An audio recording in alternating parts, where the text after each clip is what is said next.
Pemerintah Korea Selatan resmi menerbitkan obligasi stabilisasi valuta asing senilai 3 miliar dolar Amerika Serikat.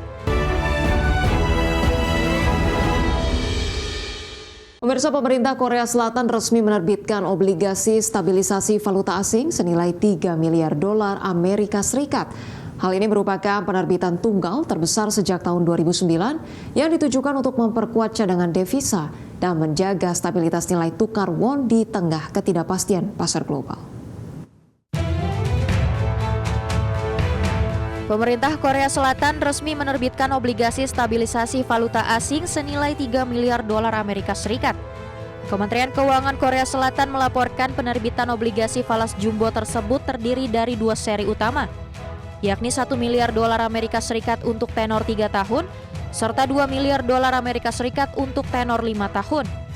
Menariknya, tenor 5 tahun ini mencatatkan selisih imbal hasil atau spread terendah sepanjang sejarah dibandingkan obligasi pemerintah Amerika Serikat, yakni hanya sebesar 12 basis poin.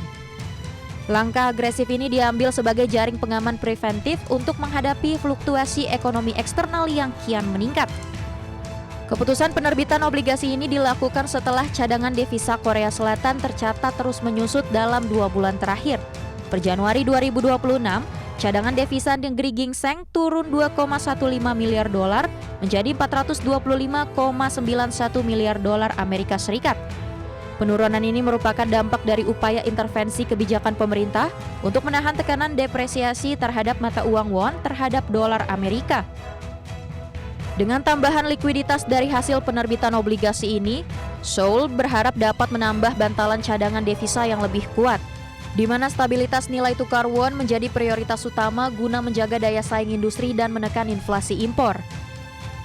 Adapun para analis menilai keberhasilan penerbitan dengan spread rendah ini menunjukkan tingginya kepercayaan investor global terhadap fundamental ekonomi Korea Selatan meskipun di tengah volatilitas pasar keuangan dunia. Berbagi sumber IDX Channel. Pertemuan khusus Presiden Prabowo Subianto dan Perdana Menteri Australia Anthony Albanese semakin memperkuat hubungan ekonomi, perdagangan, dan investasi bilateral Indonesia-Australia. Sepanjang 2024, Australia tercatat sebagai negara ke-9 dengan nilai perdagangan dengan Indonesia senilai 16,18 miliar dolar Australia.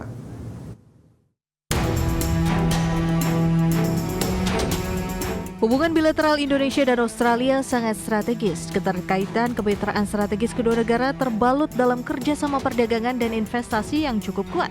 Di bidang perdagangan, Indonesia dan Australia mengalami tren peningkatan signifikan pada 2021 hingga 2025.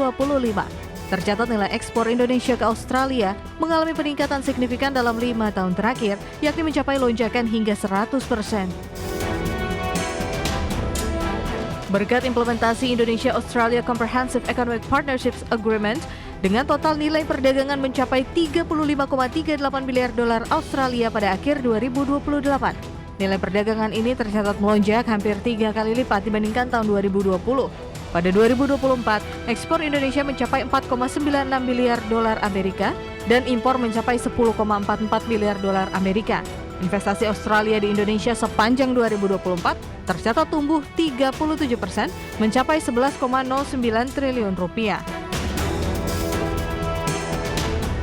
Implementasi Kemitraan Ekonomi Komprehensif Indonesia-Australia dalam EACPA yang mulai diterapkan sejak 2020 terbukti bisa mendorong pertumbuhan perdagangan, investasi, dan pencapaian target ekonomi nasional. Di sisi lain, kemitraan strategis Indonesia-Australia bisa menjadi hub distribusi produk ekspor Indonesia ke kawasan Pasifik, di mana kedekatan geografis lokasi Indonesia yang lebih dekat dibanding negara pesaing bisa menurunkan biaya logistik. Terlebih lagi, posisi strategis Indonesia cukup penting dalam kerjasama geoekonomi kawasan. Jakarta, Tim Liputan IDX Channel. Pemirsa, perkembangan digitalisasi telah mengubah interaksi masyarakat Indonesia. Sejalan dengan hal tersebut, PT Bank Syariah Nasional berencana akan meningkatkan user aktif pengguna digital Balai Syariah hingga sebanyak-banyaknya. Perkembangan digitalisasi telah mengubah interaksi masyarakat Indonesia setelah hampir 80% aktivitas masyarakat terhubung jaringan internet. Teknologi digital saat ini pun telah memberikan pelayanan yang mudah diakses, cepat dan aman dalam bertransaksi khususnya di layanan industri keuangan.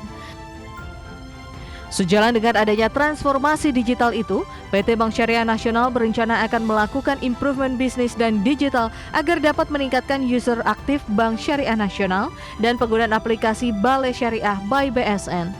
Direktur Utama BSN Alex Sofyan Nur menegaskan, transformasi layanan tersebut merupakan bagian dari upaya BSN menuju Bank Syariah modern. Menjawab tantangan itu, tentunya BSN akan melakukan improvement ya, bisnis maupun digitalnya. Yang salah satunya kita hari ini melaunching daripada Balai Syariah. Ya, alhamdulillah nih Pak Thomas, saya juga kaget lihat angkanya tadi malam ini. Pengguna aktif Balai Syariah by BSN itu mencapai 343.000 user. Ya. Tapi saya belum puas. Saya kalau bisa semuanya.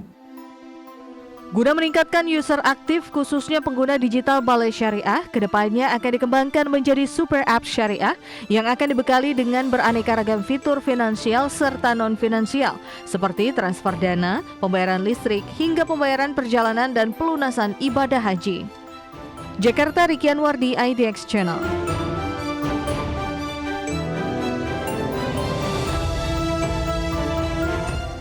Negosiasi pengakhiran perang Rusia dan Ukraina yang dimediasi Amerika Serikat menyepakati penyerahan 157 tahanan dari Rusia dan Ukraina. Ya, namun demikian belum ada pembicaraan signifikan untuk pengakhiran perang Rusia-Ukraina yang telah menewaskan ratusan orang ini. Ukraina dan Rusia sepakat untuk menukar hingga 314 tahanan sebagai langkah diplomatik terbaru dalam negosiasi yang dimediasi oleh Amerika Serikat di Abu Dhabi.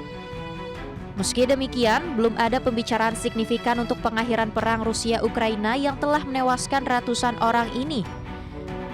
Utusan khusus Presiden Amerika Serikat Steve Witkoff yang menjadi mediator dalam perundingan ini menekankan masih banyak pekerjaan rumah yang harus dikerjakan untuk menuju kesepakatan yang lebih luas.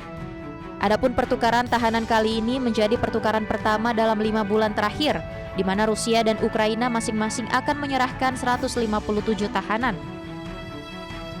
Pembicaraan ini berlangsung di tengah kondisi suhu dingin yang berat di Kyiv, di mana sebagian besar wilayah ibu kota Ukraina itu masih mengalami pemadaman pemanas akibat serangan Rusia yang melumpuhkan pasokan energi ke ratusan blok apartemen. Presiden Ukraina Volodymyr Zelensky pekan ini menyebut negosiasi ini sebagai ujian komitmen Rusia terhadap proses tersebut setelah pasukan Rusia melancarkan serangan rudal dan drone terbesar ke Kyiv tahun ini yang membuat Kyiv menjadi gelap gulita. Pemimpin Ukraina itu mengatakan pertukaran tahanan lebih lanjut akan dibahas dan menambahkan bahwa pembicaraan tambahan diharapkan akan berlangsung dalam waktu dekat. Berbagai sumber IDX Channel.